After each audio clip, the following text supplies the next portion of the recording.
36 ounces of cold metal, 24 shots per load, 1,000-meter range. It has the power to tear a man apart, and it never misses its target. Your first action film, how are you feeling tonight? This is all new to me, you know, I'm just trying to enjoy it.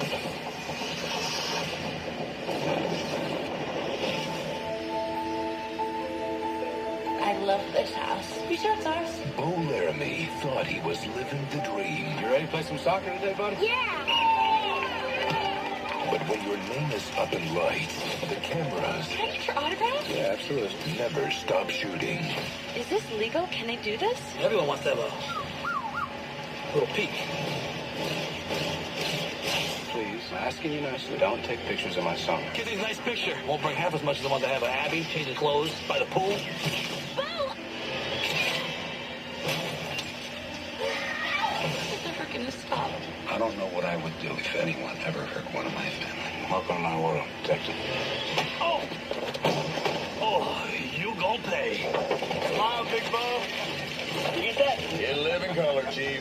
Laramie was ordered to attend anger management classes as part of a plea agreement. Your time here will help you put a face on your problems. My problems already have faces, Dr. Kelly. I want to destroy your life and eat your soul, and I can't wait to do it. Can't see a thing. Oh, he's about to miss. Come on. Why can't let the fact that 4 paparazzi nearly killed my wife affect my behavior now, can I? Every picture tells a story, but one good shot deserves another. I've now got dead paparazzi that were involved in your accident. Well, that's too bad, isn't it?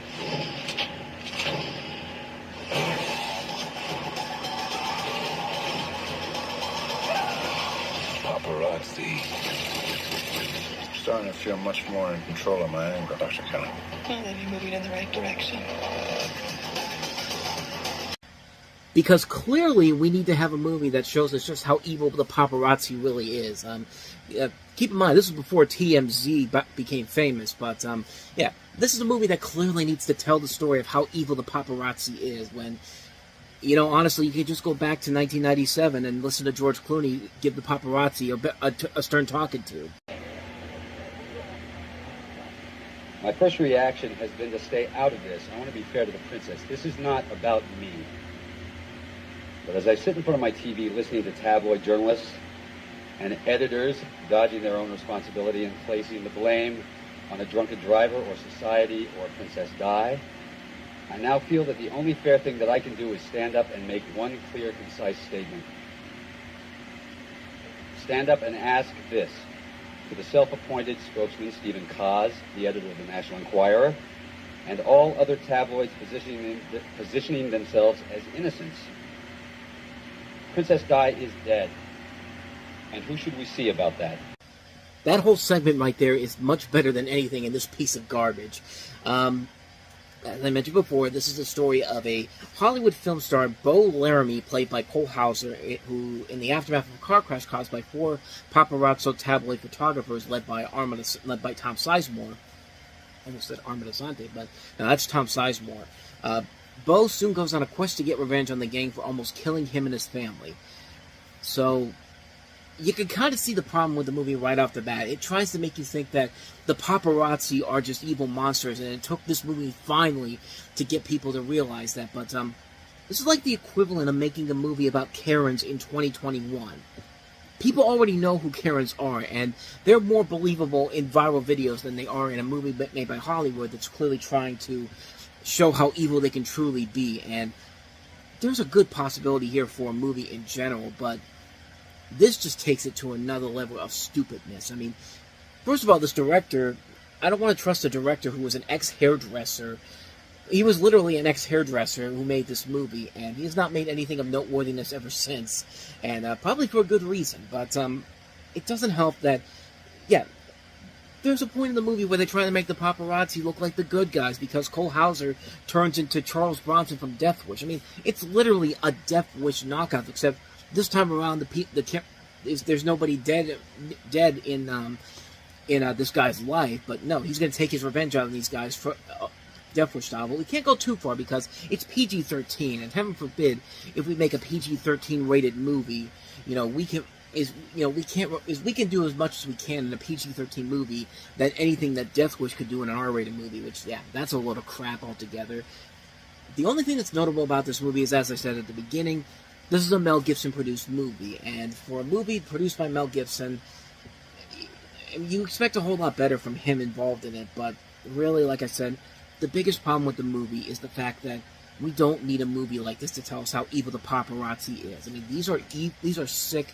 I mean, these are evil people. Like, TMZ has ruined being a celebrity pretty much in general, because because they will do whatever it takes to get any kind of shots. They will do anything to get any breaking news first. I mean, they try their hardest to be the place they go to whenever breaking news happens. I mean, they were the ones that first broke Michael Jackson dying. I mean, that's how far those people go. Like, those people are more evil than anybody in this movie. Plus, it also doesn't help that, like I said, they try to make the paparazzi the good guys once the lead guy in this goes on this killing spree, and it's baffling how bad this movie is. It's a movie that is really tone deaf. It's a movie that's very tasteless. It's a film that has no idea what direction it wants to go into. It's a terrible movie. It's a movie that's a perfect movie to open up on Labor Day weekend, because the studio probably looked at this and said, wow, this is fucking terrible. Put it out on Labor Day weekend and just see what happens. Maybe it'll be the big hit of the weekend. And it was the best viewed film of the weekend. Too bad it didn't make its money back. Only cost $20 million, and it barely made $16 million back. So, yeah, there you go. That's Paparazzi. And, so let's go ahead and dig into the meat of this week. Some pretty good movies in general. Let's start off with the criminally underrated Josh Hartnett and Rose Byrne in Wicker Park.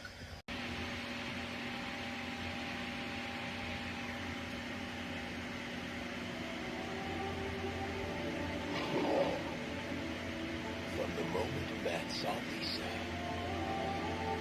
You're feeling like this, right? nothing else mattered.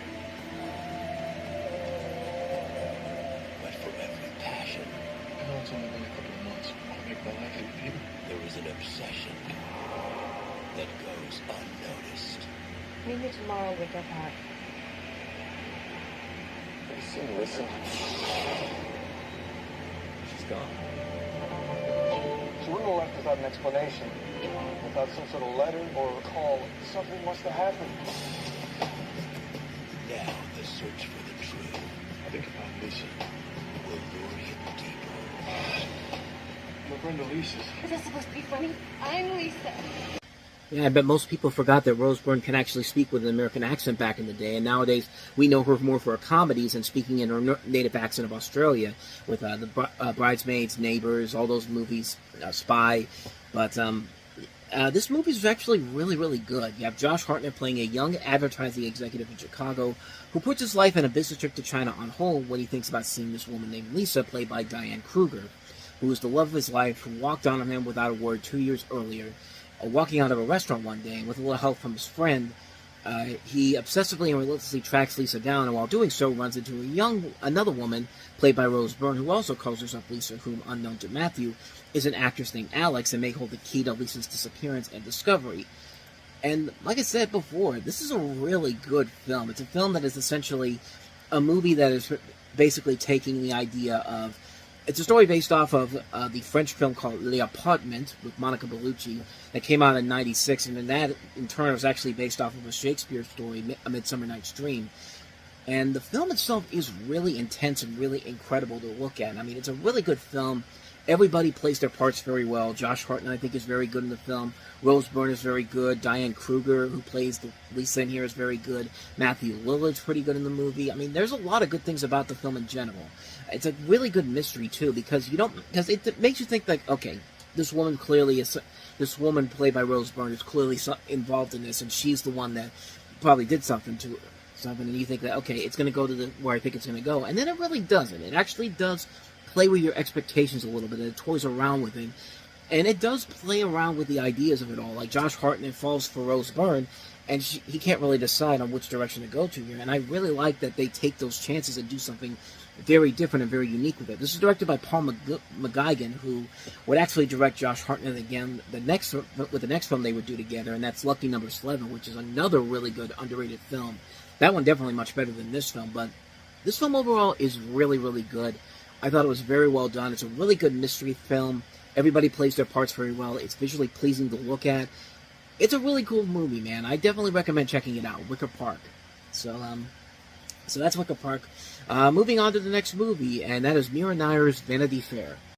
Be yourself and everyone will love you. A man who has everything. He breaks heart for a hobby. A passion strong enough to survive. Like anything feel. The secrets in her past. I have lost slaves to see you marry a beggar. And the war that threatens their lives. On September 1st, prepare to live Cena's greatest romantic adventure. Reese Witherspoon. Vanity Fair. With DVD. Starts September 1st. So Reese Witherspoon plays Becky Sharp, who's the orphan daughter of a painter and singer, and she leaves a home for girls to become a governess armed with a keen wit, good looks, fluent French, and an eye for social advancement. Society tries its best to keep her from climbing, and it's an episodic narrative following her from 20 years through marriage, Napoleonic Wars, a child loyal to her school friend, some of these words are very hard for me to pronounce. The vicissitudes, Vicissitudes, I'm not saying that again, of the family whose daughter she instructed, and attention from a bored Marcus who collects her father's paintings. Honesty tempts her schemes, and this is based off of William Makepeace Thackeray's storyline of Vanity Fair, which has been made into several different movies, 6 before this, including the most recent one being from 1935 called Becky Sharp. And this movie is notable for doing things that are different to the character of Becky Sharp, which does make it a lot more interesting than I think it gives a lot of credit for. It also helps when you have somebody like Julian Fellows, who would later go on to create Downton Abbey, and a director like Mira Nair, who's made some really good movies in her career, including criminally underrated stuff like Mississippi Masala, Monsoon Wedding, The Perez Family. Just a good director overall. Queen of Katwe, her last film she did, was really good. And this is a really good film with a lot of good performances led by Reese Witherspoon, Romola Gary, James Purefoy, Jonathan Rhys-Meyers, Reese Ifans, Jim Broadbent, Gabriel Byrne is also in the movie, Bob Hoskins as well. Robert Pattinson has an uncredited appearance in this movie too. This is actually a film that eventually was initially a small but important role as the grown-up son of Sharp, but it was then discovered that the scenes were cut during the premiere screening for it. But he is in the film, but it's a visually pleasing film to look at in general. It's a film that is very good, very nice to look at. It's a good period piece movie. It's a good performance by Reese Witherspoon. It really does a very good job of creating something new and different for the storyline from the book and actually doing something very different with it. And I think it does a very good job of handling that. It's another criminally underrated film that came out this weekend. Like I said, you would think a lot of this weekend movies would be pretty much just forgettable pieces of garbage, but there were a couple little gems there, Wicker Park and this film, Vanity Fair. So, yeah, definitely one I would highly recommend checking out. With that said, let's go ahead and move on to our last movie, and that is the comedy The Cookout. Subliminal messages, they're all around us. Like hockey, why is there a bunch of white guys smacking a black puck around the ice? Why can't the puck be white? Life being difficult to see. I'd expect you to say that. The first pick of the 2004 draft, Todd Anderson from Rutgers University. Cousin Todd got drafted. Drafted? Damn this war, huh? He stands to make millions. Do you think things will change? Don't worry. It won't change.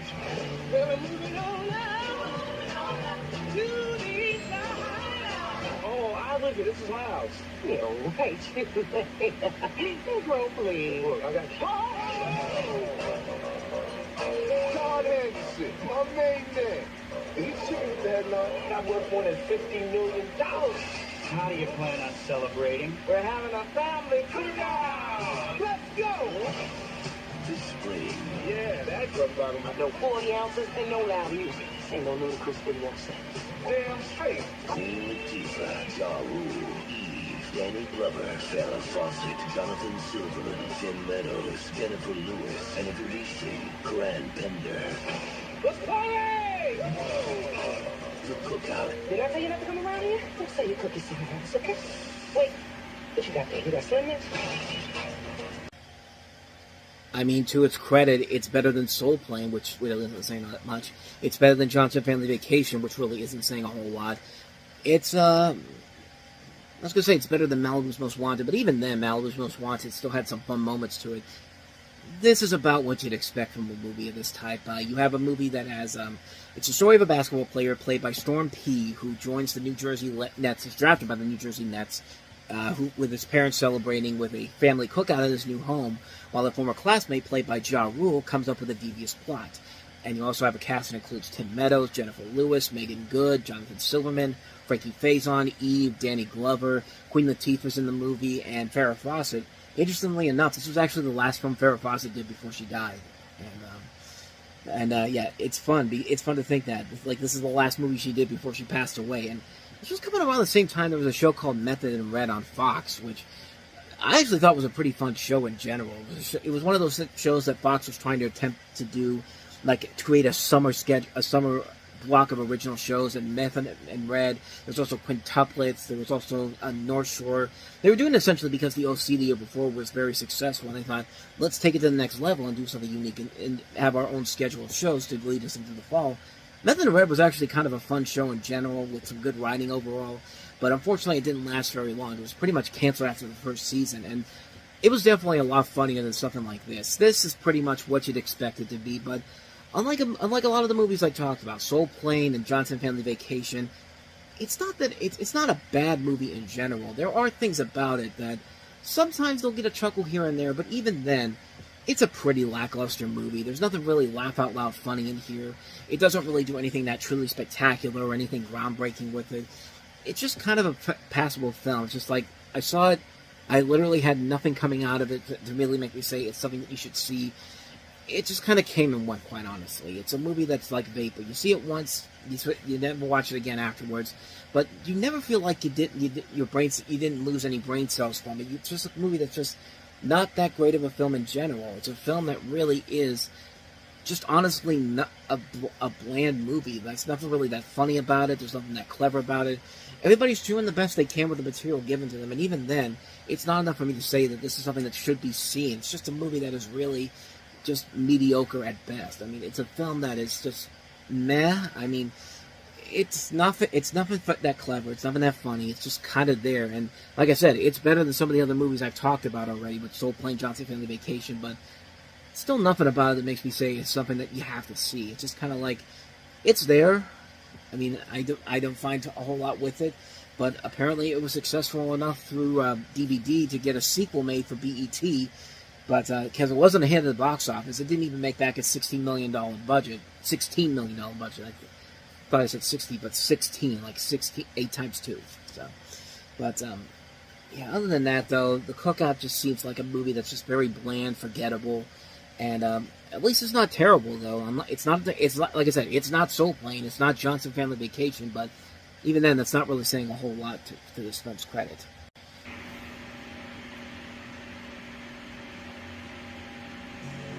Imagine a world where you can reverse the effects of age, stress, and sun.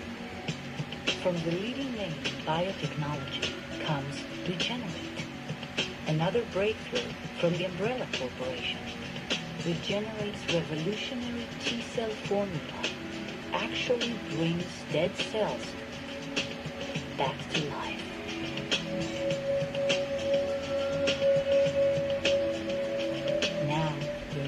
Beauty can last forever. Always consult your doctor before starting treatment. Some side effects may occur.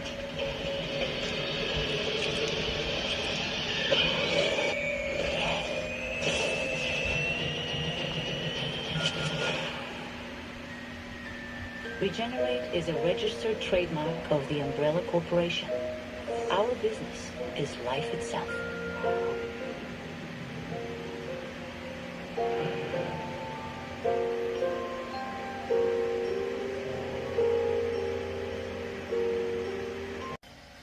Yeah, don't let that cool-looking teaser trailer fool you. This movie is not as good as it makes that out to be. I mean, yeah, that's a cool teaser trailer. In fact, all the Resident Evil movies have pretty cool teaser trailers.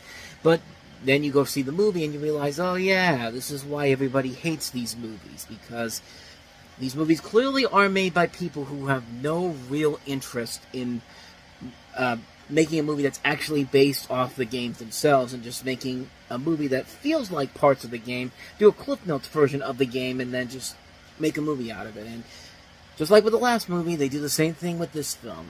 This is a movie that's set directly after the events of the first film, where Alice, once again played by Milla Jovovich, escapes from an underground facility overrun by zombies. And now she has to band together with these other survivors, including Jill Valentine, played by Sienna Guillory, and Carlos Oliveira, played by Odette Fair, to escape the zombie outbreak which is spread to the nearby Raccoon City. The film borrows elements from several games in the Resident Evil series, such as the characters of Valentine and I'm getting this name wrong, Oliveria, I think that's right, and the villain Nemesis. Yeah, like I said, it's a Cliff Notes version of taking stuff from the game instead of actually making a legitimate movie based off the video game itself. Like, keep in mind, this is back in the day when video games essentially were not as good as they should be. I mean, yeah, we went through that long period of time when comic book movies were just not the good movies that they should be, and we were still on that stretch where video game movies were not what they should be. I mean, we kind of are still on that stretch, though, but we've at least had some good video game movies in the last couple of years. Detective Pikachu, the Super Mario Brothers movie, the Angry Birds movies, the Sonic the Hedgehog movies. We haven't quite cracked the video game format in terms of, like, these more adult movies like Resident Evil, Silent Hill. Mortal Kombat came close, but even that last Mortal Kombat movie was still not a great film in general, but it was still better than the Mortal Kombat Annihilation, which really isn't saying a whole lot. And this is just another movie that just proves my theory that Milla Jovovich is not a very good actress. I mean, she's an action star, really, because she comes off as this supposed to be this threatening presence, like she's like Ellen Ripley, like she's a woman that will kick your ass and you should be terrified by her. I never feel terrified when I see Milla Jovovich in any of these movies, especially like Ultraviolet. It just never comes off that way whatsoever. Every movie that she does in these action movies just never really comes off as a dominant threat that she's setting herself up to be, and it just never shows up in these movies. This film is no exception. I mean, this is a movie that is just lackluster in a number of different ways. It has moments in here that are even so ridiculous for a video game adaptation, and it's just not investing whatsoever. There's nothing incredible about the movie whatsoever. There's nothing engaging about the movie whatsoever. It's just a lousy, lousy film. From a film series that keeps getting is more worse and worse as they go along here, and this movie is another one of those examples of a movie that is literally just doing the same thing over and over again, and just literally, there's nothing of value to it whatsoever. Yeah, keep making the great trailers if you want to. It's not going to help you if you don't start making good movies out of it, which the Resident Evil movies have yet to do so. But I digress. That's my thoughts on it. I know there's a fan base there has to be a fan base for these movies because they keep making these movies hits. I mean, this movie surpassed the original gross of the original film, and it was on a $45 million budget too. So basically, nothing I say really matters in this case because Hollywood looks at the numbers, and that's exactly what they did with the next Resident Evil movie that came out 3 years later.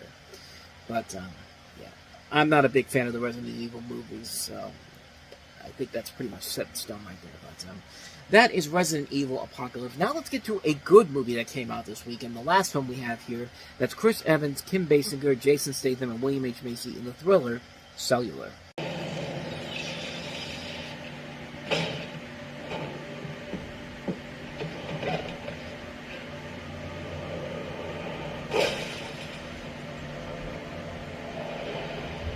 Tell me what I need to know. I don't know what you're talking about. You're never gonna see your son again. You got the wrong family! This is the single greatest phone ever made. Hold on a second, I'm emailing this video to myself.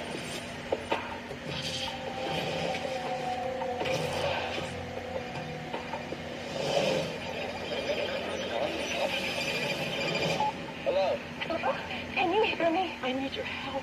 What is this, Chloe? No. My name is Jessica Mark. I've been kidnapped. The phone I'm talking on, it's destroyed. If you hang up, I'd be able to get anybody else. Someone's coming. I'm gonna die here. No! Oh, God. Oh, God. We had a report of a possible kidnapping. Anybody here? Police? We have a visitor. Get rid of him. What happened here? She was a cop. She was dirty, Jack. Hurry! My son's school gets closed. I can't get him. I can follow your car. Ryan, don't let him get away.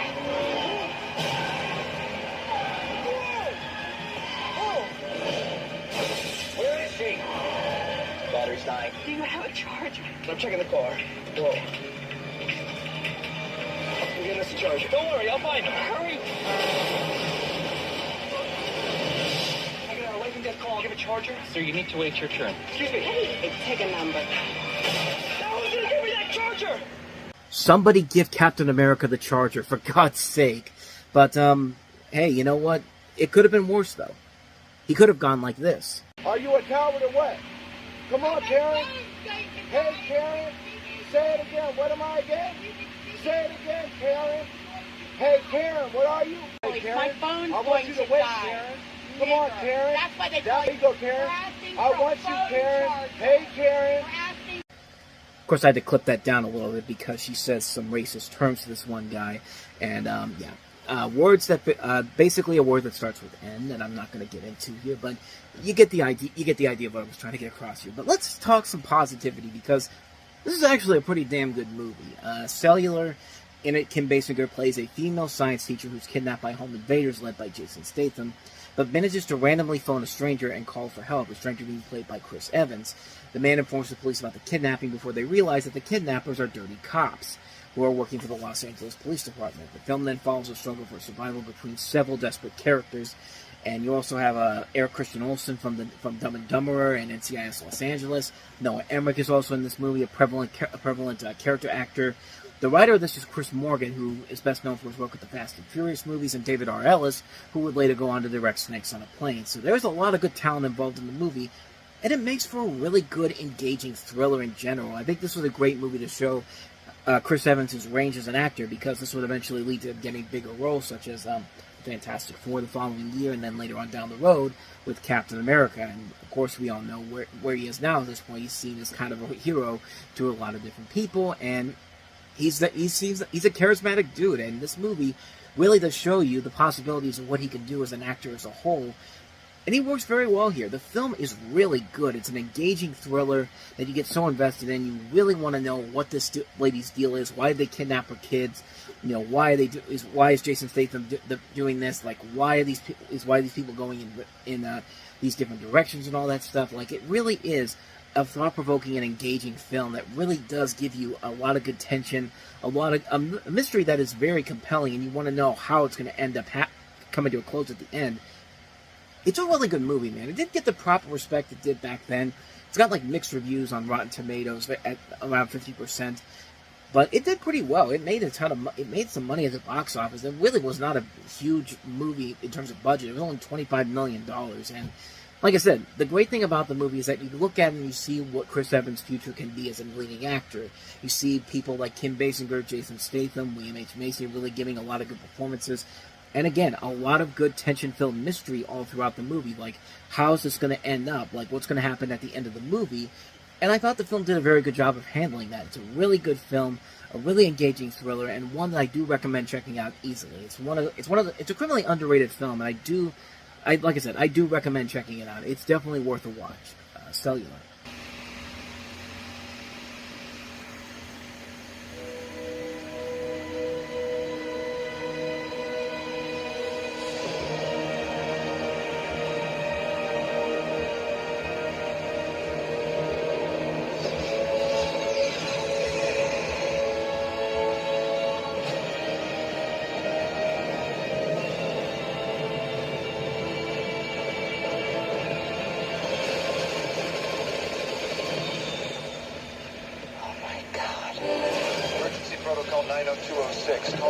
Captain. When the shadow of evil falls across mankind.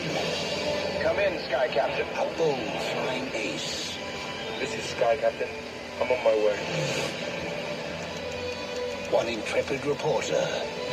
What's this all about? He's coming for me. Who's coming? And a courageous naval officer. What have you got me into this time, Joseph? Nothing you can't handle, Frankie. are all that stand between the enemies of the future and the world of tomorrow. Cap, this is Dex. Did you read me? Come in. Hang on, Dex. I'm a little busy. Jude Law. Hold on. Gwyneth Paltrow. Can't anything ever be simple with you? And Angelina Jolie. It's a pleasure to finally meet the competition. Go! I see it. Sky Captain and the world of tomorrow.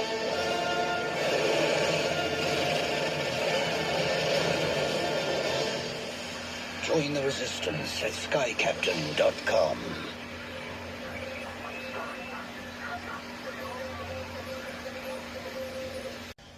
That trailer there is the one I remember the most from this particular movie, the one that really got me excited for it, but you can tell that this movie went through a lot of production problems, because that's a trailer from 2003. When they moved the film out of the summer slot into the fall, they had another trailer come out, and you can probably tell why the film didn't end up doing as well as they thought that this was going to do.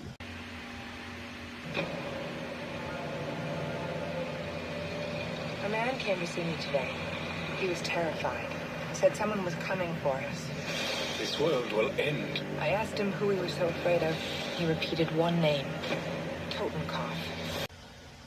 Yeah, the tone of this, the marketing was all over the place, but really that first trailer, I think, really sold the movie as something that is more ambitious, more high concept in general, and that's one of the reasons why I got so excited for this movie when it came out. And sure enough, when I finally saw the movie, I was very impressed by what I saw with it. It's a film that, it's one of those movies I saw in theaters when it came out, and I never forgot about it. It's a great, underrated film in general.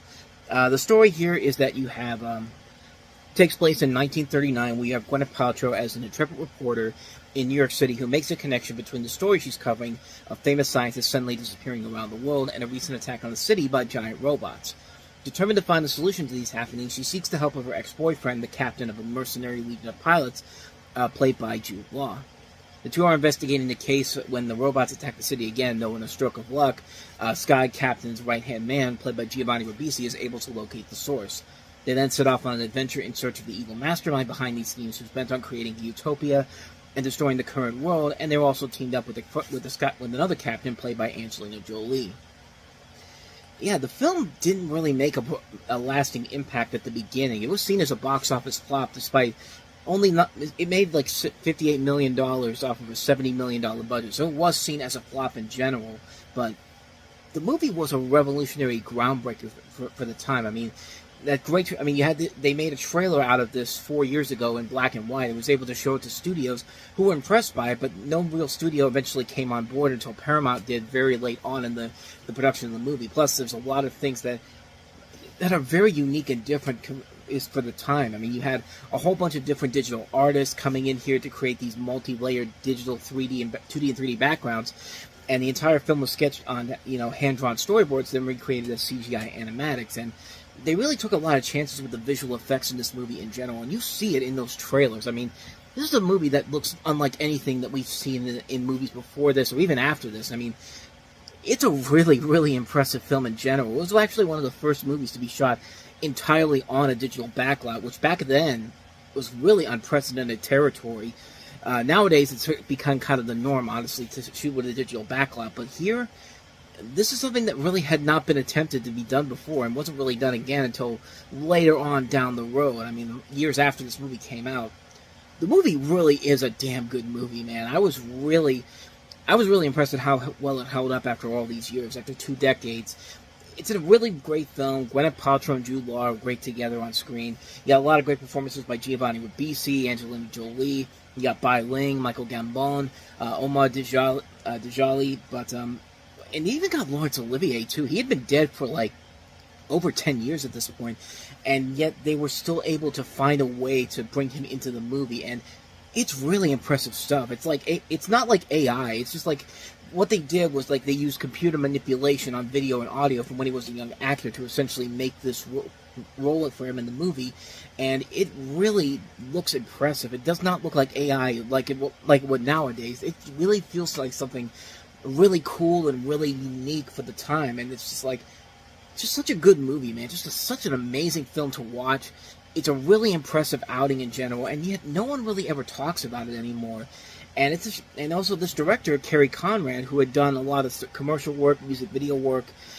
This was his directorial debut, and he has not made another movie since this. I mean, there's been projects where they've been attached to, but never really got completely off the ground. But you can definitely tell he took a lot of inspiration from stuff like, most notably, the Superman cartoon, The Mechanical Monsters, which I did a riff of that in the past. If you're going to go check that out for a little bit of cheap promotional tactics, go ahead and hit the corner there on I was keep forgetting which side this is. I think it's this side right here, but it's that side, but I'm pretty sure it's this side.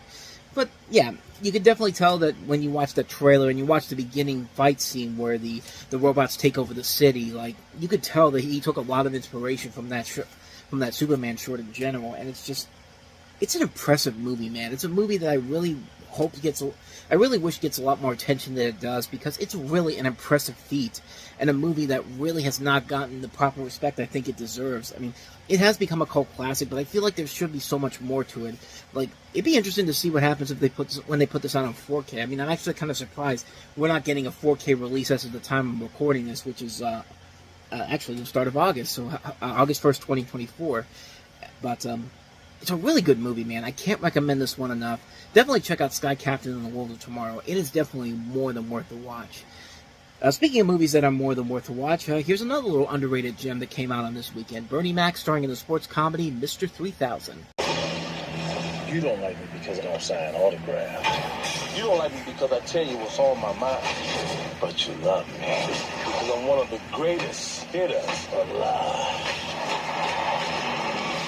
On the night Stan Ross got his 3,000th hit, he knew he had his ticket to the Hall of Fame. Who got my damn ball? I got mine. And ain't nothing in the world you can do about it. From that moment on, 3,000 wasn't just his record. It was his whole life. Bring the whole family to Mr. 3000 Shopping Center. 3,000 cuts, 3,000 walks, 3,000 balls. 10 years later, this legendary player... You can't tell when they have something pretty special. Good night. I had your toenails popping off like Redenbach. ...is finally going to be recognized. Say Hall of Fame! Say it again!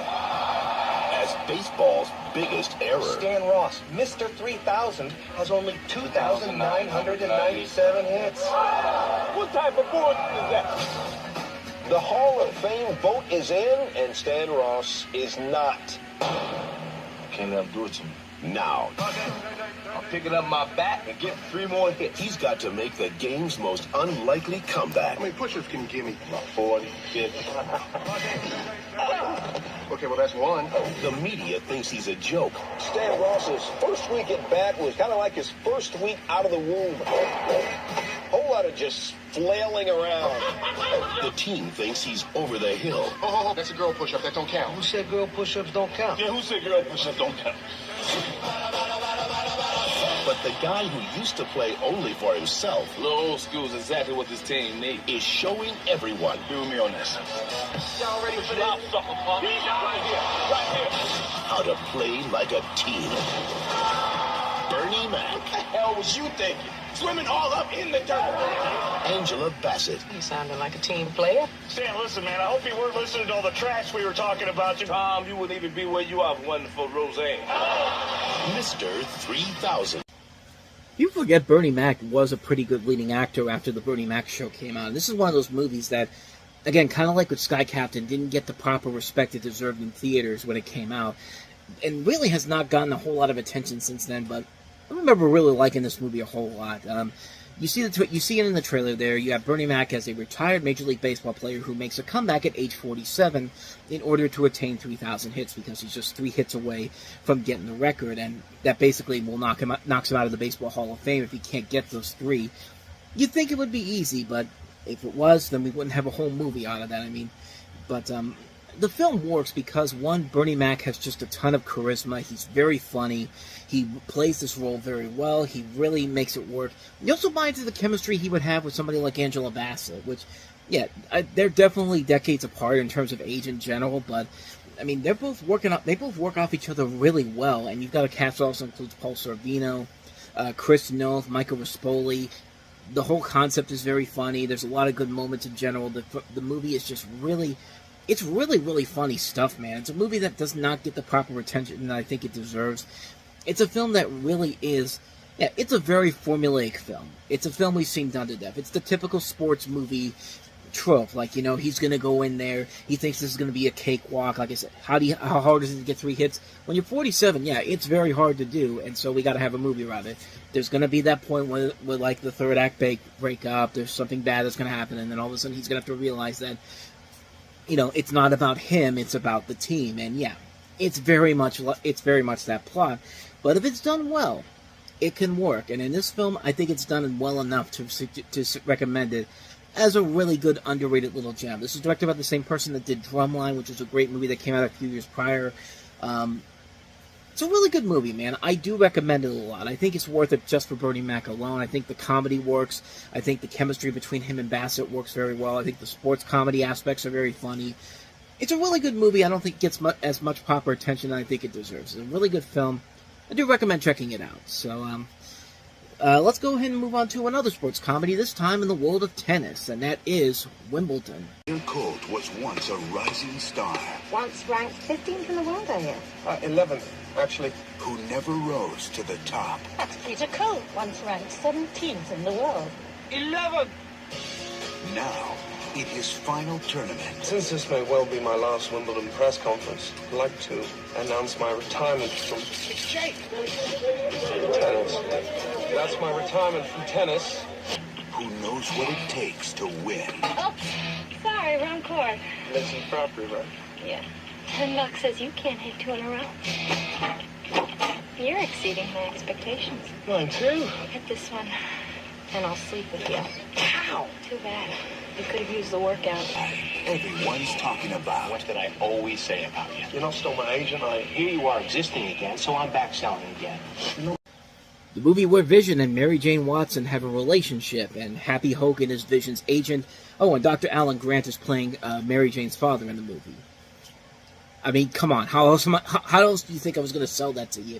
But, yeah, this is Wimbledon, a romantic comedy that is not written by Richard Curtis, although when you see the things that say from the maker of Notting Hill, Bridget Jones's Diary, and Love Actually, you think that would be the case in general. Well, not so much, but it is very much a working title film, which is, of course, the company behind those movies. And in the film, Paul Bettany is an English tennis player in his 30s whose ranking slipped from 11th to 119th in the world, considers he's never really had to fight for anything as this wealthy but all but close family easily puts him through studies and allows him to pursue his tennis ambitions, bravely exchanges jokes with his German sparring partner in a similar position, but feels it's about time he's getting too old and to compete with fitter coming men or boys, and intends at last Wimbledon to take a job as a prestigious tennis club indeed.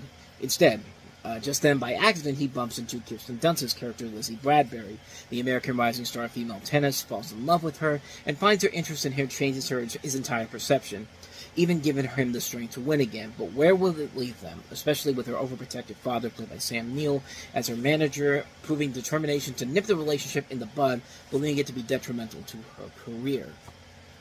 And, this is another one I remember seeing in theaters. A funny story, when I went to see this movie in theater and got out of the theater, we had like a hurricane, the remnants of a hurricane come through, so I was essentially stuck in a movie theater for nearly 3 hours, waiting for someone to come get me because the roads were getting flooded because we were getting the remnants of this hurricane.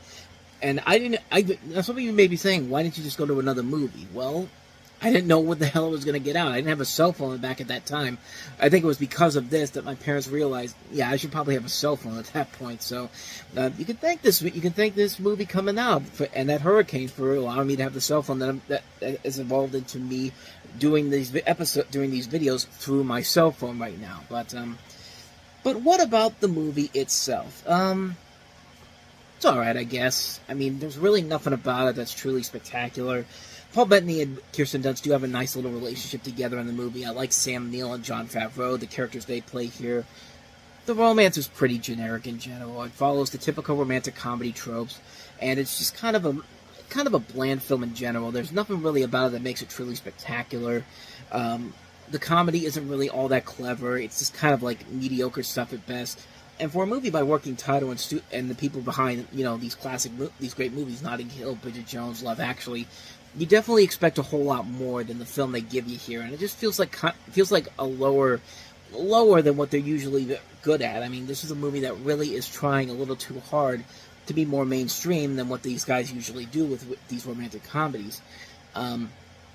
It's not bad in general. It's just kind of forgettable. It's a movie that I saw. I was just kind of like, I mean, I liked it when it came out. I really have had no intention of ever going back to watching it again. But, like I said, it's not terrible, but it certainly could have been a whole lot better with the talent involved and the fact that these guys have made much better romantic comedies than this. I don't know. For me, it just didn't work. Not a bad movie, but not a great one either. Speaking of bad movies, now we get to some really bad movies. Let's start with National Lampoon. You know, last year they had Dorm Days. They'll try to recreate that success again with Gold Diggers. Will they be successful? National Lampoon would like to introduce Cal and Lenny. Ladies? Two guys with a dream. You are a gift to all women. The things I'm gonna do to you. But no clue how to reach it. Do this on 3. Okay? 1. What they lack in intelligence.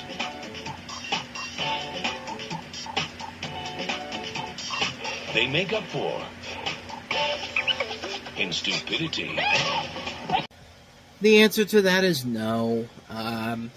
Keep in mind, this is an Animal House National Lampoon. We're not getting that good National Lampoon. No, we're getting the same National Lampoon that made Dorm Days the cult hit that it was. And, not surprisingly, this also got really, really bad reviews when it came out. You surprised? But you have Will Friedle, that's right, Ron Stoppable, and Chris Owen, the Shermanator from American Pie, as two dim-witted friends who try to get rich through small crimes, including an unsuccessful attempt to mug 2 elderly women. They agree to get married, the women scheme to kill them off, and collect on a life insurance policy.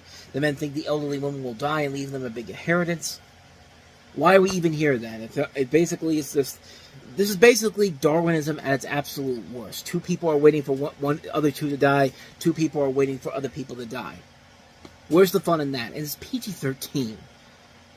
What do you expect to happen in a PG-13 National Lampoon movie called Gold Diggers? Like, this is a terrible movie. This is a lousy, lousy movie. And unlike Dorm Days, where you go into it hoping for a little bit of higher expectations, this does not. I mean, this really does not have an idea of who they're even targeting. Like, are they targeting the people that love Animal House? Are they targeting the people, like it's really hard to tell which target they're going for, and they fail in every way, shape, or form. The jokes don't work. It's lazy writing, lazy humor, lazy TNA, because, you know, we have to get the teenage boys, the horny teenage boys, to come watch the movie, because there's a chance we'll see people naked, even though it's PG-13. There's actually a review right here that I think pretty much sums this movie up. National Lampoon's Gold Diggers makes the Anna Nicole Show look sophisticated. Yeah. Couldn't have said it better myself. I mean, I'd rather watch the Anna Nicole Show instead of watching this garbage, because, you know, on the Anna Nicole Show, I don't know what's going to happen, even though it's going to be really stupid. I know that something interesting is going to happen there than in this movie. This is just a void of emptiness. There's nothing of value here whatsoever.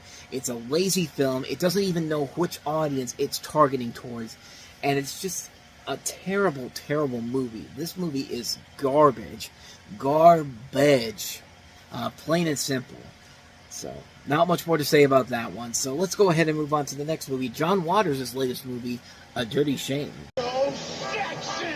From director John Waters comes a story about how a hit on the head can lead to uncontrollable outbursts. I can't control my axis of evil. Oh, Tracy Ullman, Selma Blair, Chris Isaac, and Johnny Knoxville. My name is Riri, and I'm here to service you. It's shocking. Go, baby, go! It's outrageous. Perverts are taking over this neighborhood. It's A Dirty Shame. Rated NC-17. Starts Friday, September 24th. Kind of like Gold Diggers, except there's actually something of value to it.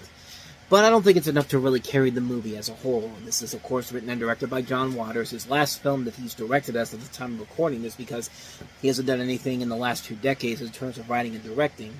But in here, you have a community in suburban Baltimore dividing between people with highly conservative attitudes towards sexuality and those who have been turned to sex addicts after experiencing concussions, including Selma Blair with the woman with big boobs, Johnny Knoxville as a man who can, like, breathe fire, and you got Tracy Ullman, Chris Isaac. Again, there's a lot of things about this movie that don't really work as well as they should, but it has kind of the same problems that Gold Diggers does. It's a movie that can't really decide if it's going for a specific audience or trying to go for a little bit more of a mainstream audience. I mean, yeah, it's an NC-17 movie, but it feels like one of those NC-17 movies that's trying to prove that, you know, we can be a big mainstream release in general, and it just doesn't work that way in this movie's case. I mean, it's better than something like Showgirls. I mean, I can give it that at least, but even then, like, it has some funny ideas. It has some ideas that could be really interesting and could have a lot of potential in terms of what they could do here, but it just never goes that full route to say that it's something that's worth watching. But, I mean, give it credit. John Waters is trying to do something that is very much in the style of what some of his most memorable movies, you know, stuff like, you know, Pink Flamingos and, like, Polyester, like those old movies that made his name. Like I know he'd been going on a mainstream stream at this point with Hairspray and Crybaby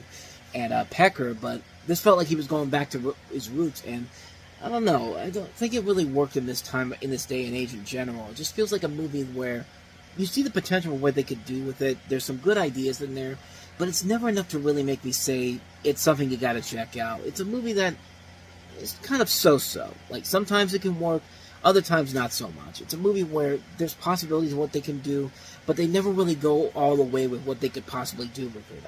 Like I said, not a great film, but certainly not a bad movie either. Kind of a mixed bag review on this one. So let's go ahead and get back to some more garbage as we wrap this one up here. We have Pauly Shore is Dead. His career They canceled your sitcom. canceled over his house. I can't believe Carrot Top moved in my house.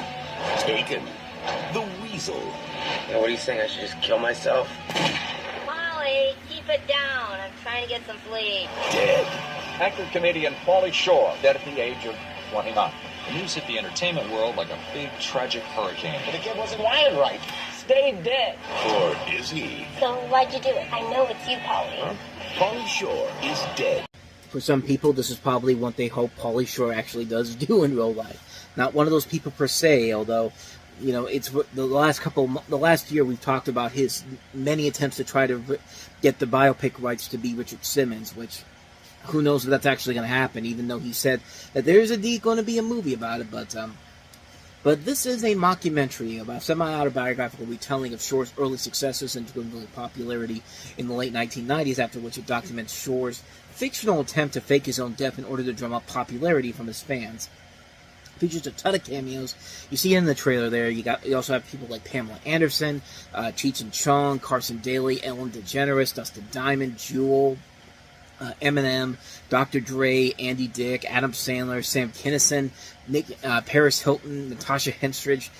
They go all over Hollywood for this movie, and sometimes it can be funny, but then other times not so much. It's a movie that really does feel like a movie that should be like a Comedy Central made-for-TV movie, like back when they were doing made-for-TV movies back then. But here, it just kind of feels like a film that was blown up for the big screen. They thought that this was going to turn Pauly Shore's career around, when really it did not. I mean, he's still kind of seen as a pariah even today. But the film just really isn't as funny or clever as I think it wants to be. It's a movie where they really don't have enough there to really give this movie the juice it needs to become that great cult comedy classic that I think they're trying to make it go for. And it's just not there in this movie. It just really feels like a film that is just...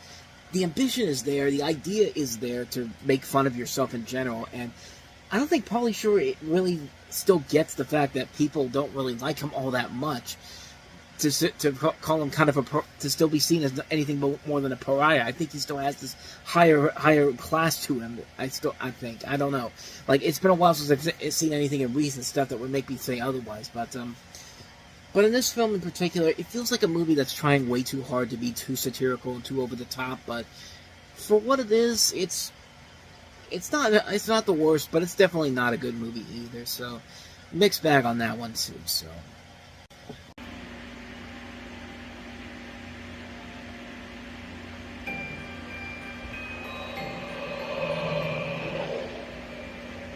long has it been since you lost your son?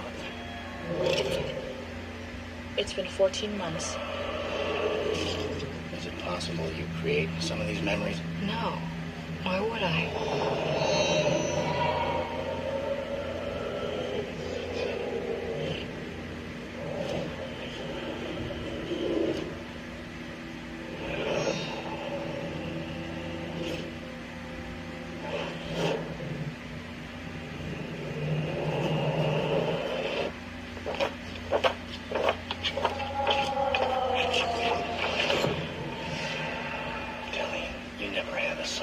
Why are you doing this?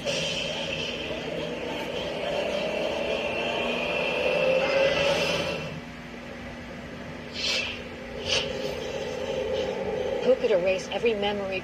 Who could do that? Please tell me. I can't. They are listening.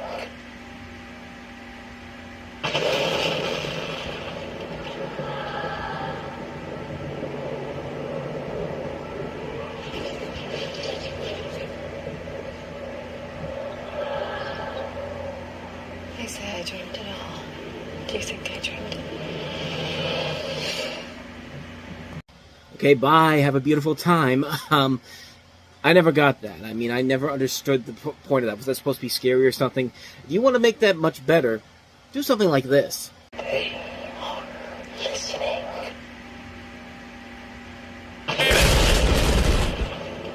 Goodbye, world! Goodbye! Where's my Steam sale? See, adding a little bit of Markiplier really does add a lot of entertainment to this to your movie, because God, Julianne Moore had a terrible 2004. This is The Forgotten, the second big movie with Julianne Moore in it. That was not a memorable movie. May have been a big hit, but nobody remembers this movie. I mean, this is literally the definition of a perfect title, because after this movie came out, nobody ever heard of this movie ever again. You have Julianne Moore playing a woman who loses her son in a plane crash 14 months earlier, only to wake up one morning and be told that she never had a son. All of her memories are intact, but no physical evidence that contradicts the claims of her husband. Her psychiatrist sets out in search of solid evidence of her son's existence, to the point where it gets crazy, where she doesn't even have a husband. She doesn't even have a psychiatrist. This movie doesn't have a reason to even exist.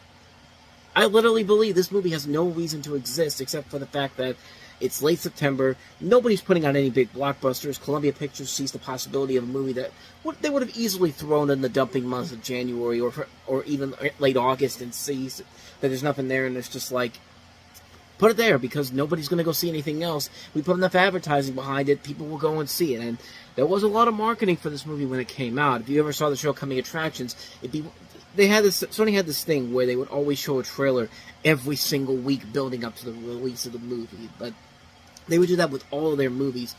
And apparently that was part of the reason why those movies ended up becoming successful. White Chicks did that, Underworld did that, Secret Window did that, and this is another one that did that. And in the end, yeah, the movie may have made money back then, but really, honestly, 20 years later, did you even know this movie even existed before I brought it up?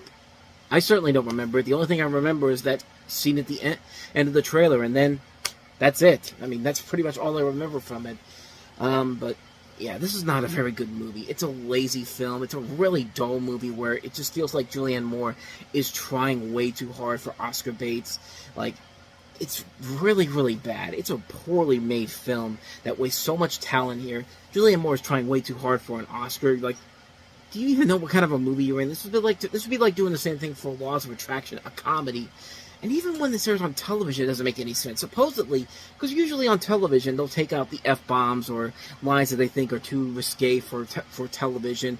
But not this. No. They decided to get rid of all the mentions of planes and airports and dub them as bus and terminal. For what reason?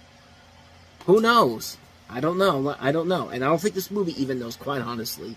But, yeah, it was a hit when it came out, but nobody has remembered this movie since then. It's barely been seen on television since then.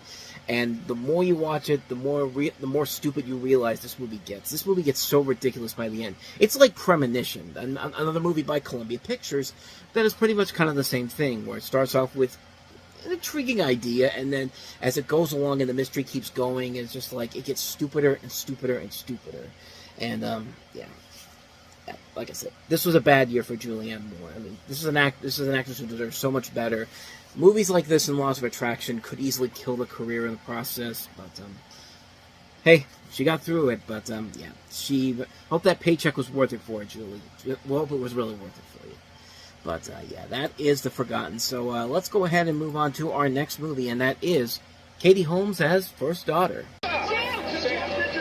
She's famous. I'm taller in person, fatter, thinner, fill in the blank. I get that. He's not. Actually, you look exactly like I thought you would.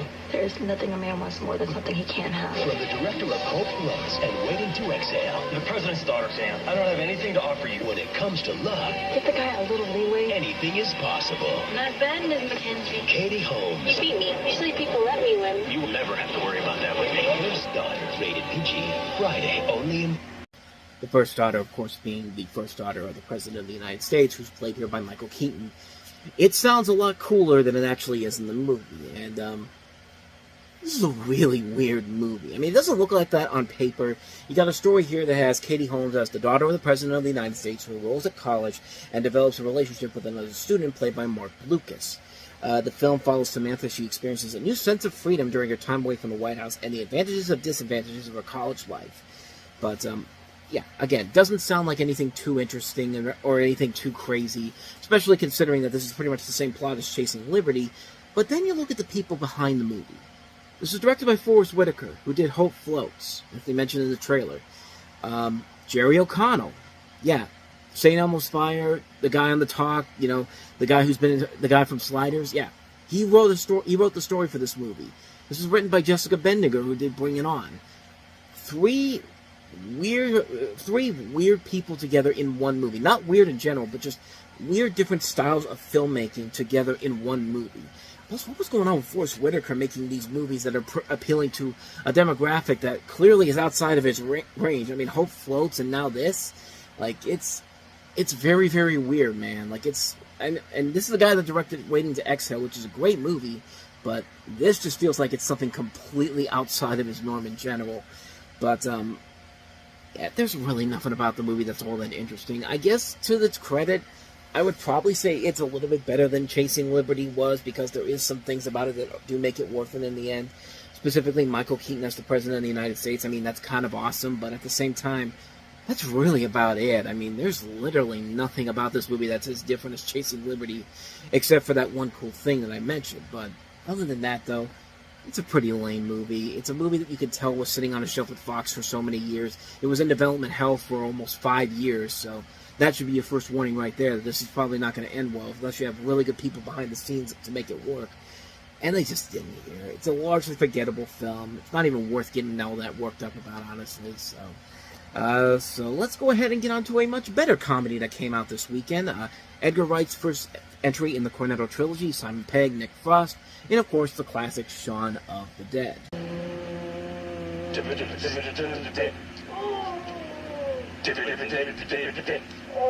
My husband, you know, I still love him. I've still got the ring on my finger. You go to bed with it? So in Shaun of the Dead, you have the story of Simon Pegg as a downtrodden London salesman who is caught alongside his loved ones in the zombie apocalypse. And it also includes Nick Frost, Lucy Davis, Bill Nighy, Penelope Wilson, and it's, of course, the first part of Edgar Wright's Three Flavors Cornetto trilogy that includes Hot Fuzz and The World's End. And it's a movie that went on to become a massive hit, both in the UK as well as the United States, went on to have a cult following, and celebrating its 20th anniversary this year. And it's a classic movie for a number of different reasons. And confidentially, there's a reason why I paid $600 to get this into my collection, because I love this movie that much. Okay, technically, I didn't pay $600 for this particular movie. It was actually part of a set that includes Hot Fuzz and The World's End. Come on, point to it. Point to it. There it is. Because I had those already, but this was very hard to find online on eBay. This was during COVID when I found this. And I had to pay $600, and I essentially paid $600 to get all three of them again. And I sold off my extra copies of Hot Fuzz and The World's End, but I got what I wanted. This was what these are really cool Everything Blue box sets. I've talked about these long enough. I've done a video about the Everything Blue box set, so if you want to go check that out, I'll put a link to it in the corner there, so you can go check it out. But these are beautiful box sets here, and there's a reason why I paid $600 for this, because not only does it fill my collection, but the movie is pretty fucking awesome. I mean, this is a really funny movie, a funny parody of zombie movies in general. I mean, it's a film that is very much a parody of Night of the Living Dead, a parody of 28 Days Later. It's a really funny film, classic jokes all around. Simon Pegg and Nick Frost are just amazing together. The humor is great. The comedy is top notch. There are actually some legitimately good, terrifying scenes in this movie, and it's a classic movie, man. It's a movie that has held up all these years later. It's a movie that just works on so many levels. It's a brilliantly funny movie, and again, there's a reason why you overpay for something as great as this. But yeah, like I said, terrific film. I can't recommend it enough. There's really nothing more I could say about it, except if you have not seen Shaun of the Dead, get off your ass and go see Shaun of the Dead.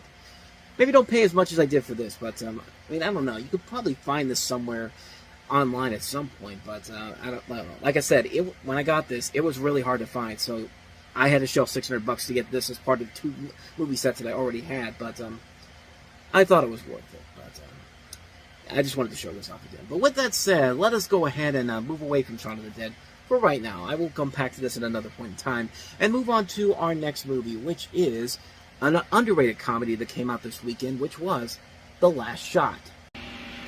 So after I stopped recording that part, I went to see if this was still on eBay, and yep, you can find all 3 of them on there. But like I said, I paid $600 for the set that I paid for, and it seems like I'm kind of glad I did, because yeah, if I had waited, I would have not done that.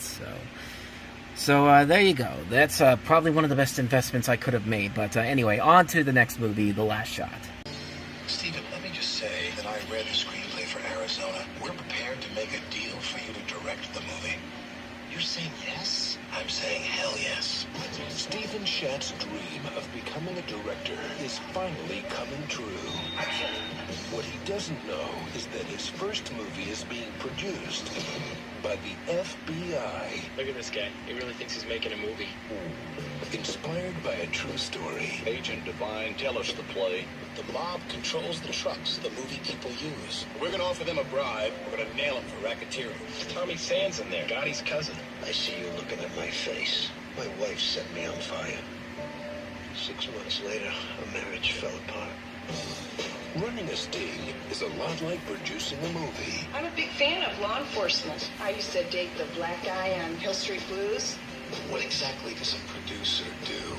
There's a little creativity. What do you think about doing a picture in New England? But the movie is called Arizona. Welcome to Providence, the Arizona of the East. And occasionally, some shooting. This doesn't look like the mighty Colorado at all. Snack bar, Tony Roma's. Garage 16, Hopi Indian Spirit Cave. How am I supposed to get 30 Indians in there? Well, we're gonna have to, force them in. Touchstone Pictures presents. And Lily French is here. She wants to read for Charlotte. She's been nominated. I am so starving. Anybody want to get a pizza? Matthew Broderick, Alec Baldwin, Toni Collette, Callista Flockhart, Ray Liotta, Tony Shalhoub. Is your ex-wife in the business? And why would I marry a whore? No, the business. The movie business.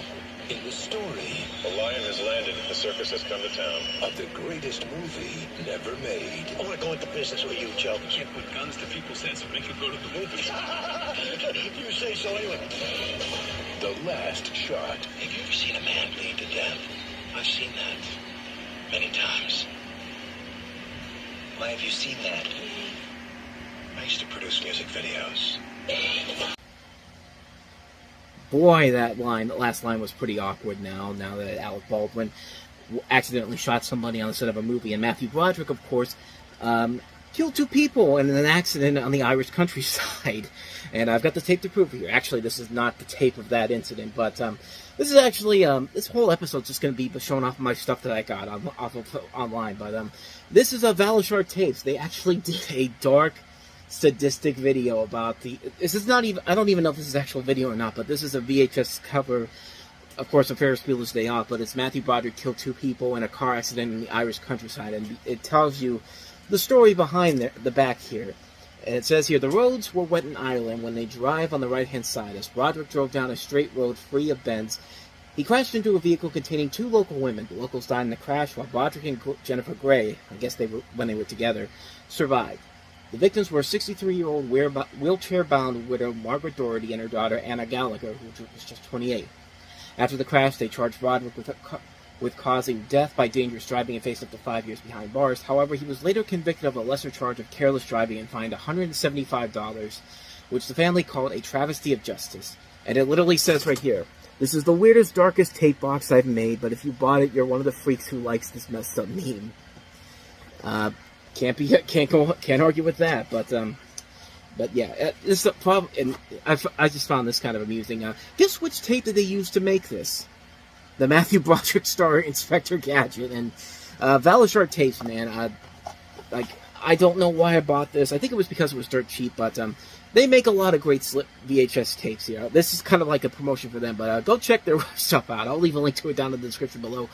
But they do have a lot of really cool VHS tapes that I've shown off in the past, but I honestly don't know why I bought this. And I just realized that he's got blood all over him. Like, this is, I've completely missed the point of what I was trying to accomplish here, but anyway, The Last Shot. Let's get back on topic here, because I've already spent 2 minutes building that joke up, and we haven't even talked about the actual movie that I'm talking about.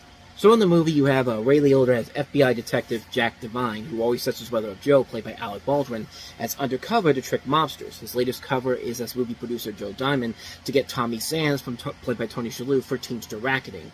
His cover requires a script. The one movie theater manager, Stephen Schatz, played by Matthew Broderick, and his brother Marshall Paris, wrote supposedly a cancer biopic, so Stephen is hired as a director, his greatest dream. Even if producing an Arizona desert drama on Rhode Island is far from ideal, when a former Oscar nominee volunteers to star, the cover gets out of hand until everyone believes it, even the FBI brass or not. Yeah, it's a movie that was pretty much Argo before Argo came out, and it's very similar to something like Wag the Dog 2. This was a movie that I remember wanting to see back in the day, and it was one of those limited releases, so it didn't really get a whole lot of attention or a really big theatrical release. I had to wait until it came out on DVD to see it, and I'm glad I finally got to see it when I did, because I thought the movie was very funny. I think it's a very clever, fun film. Very similar to something like Wag the Dog or Argo, which I think are much better movies, but it is a really good, fun film featuring a great cast. It also includes Toni Collette, as it says in the trailer, Callista Flockhart, Tim Blake Nelson, James Rebhorn, Joan Cusack, who is uncredited in this movie. We also have Judy Greer, Eric Roberts, Glenn Morshower, Ian Gomez, Buck Henry, so a lot of really good talent involved in the movie. This was written and directed by Jeff Nathanson, who made 2 of Spielberg's best movies of the last couple of years at that point, Catch Me If You Can and The Terminal. So yeah, I was really excited to see it. I'm glad the film ended up being as good as I thought it was going to be, because it was a really funny movie. It was a really clever film, really well done overall, and I thought it was very good. I thought it was a very enjoyable film. Definitely a very underrated movie in general. And yeah, I know I kind of started off with an obvious references to the fact that the 2 main actors in here accidentally kill people, but how could I not pass up on an opportunity with the way that trailer ended? But despite that, you should definitely check out The Last Shot. It's actually a pretty fun little film. So, with that said, let's go ahead and get back onto a positive note by taking a look at our last film, and that is Gael Garcia Bernal in The Motorcycle Diaries. I want to explore a continent and have some fun along the way. Until they discovered there are some things in the world worth fighting for. Experience the extraordinary film Rolling Stone calls magnificent, mesmerizing, a wild ride of a movie. The Motorcycle Diaries, rated R. This is actually a biography about Ernesto Che Guevara, who was played by Bernal, who would several years later become internationally known as the Marxist guerrilla leader and revolutionary leader, Che Guevara.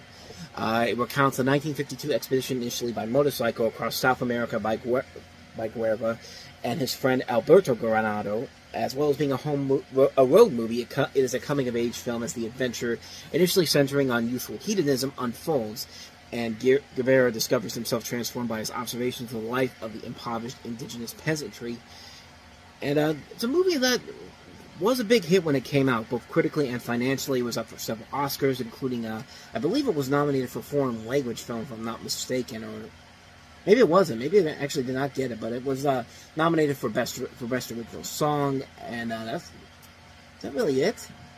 I guess just that one thing. I thought this got an Oscar nomination for foreign language film, but I guess not. But regardless, it's a really good movie, and I thought it was a very interesting film to put together here, a film where you're eventually seeing this man who would become a legendary figure in a very different light here, and I think it's a very good film that really does benefit from Gael Garcia Bernal giving this incredible performance of Che Guevara. I mean, I think he's a lot better in this than somebody like Benicio del Toro was when Steven Soderbergh made his movie, which is still a great movie, but this movie in particular I think is definitely my favorite of the two films. Not much more to say about it, except it's definitely a very interesting movie to watch indeed. I'd highly recommend checking it out. So yeah, check out The Motorcycle Diaries.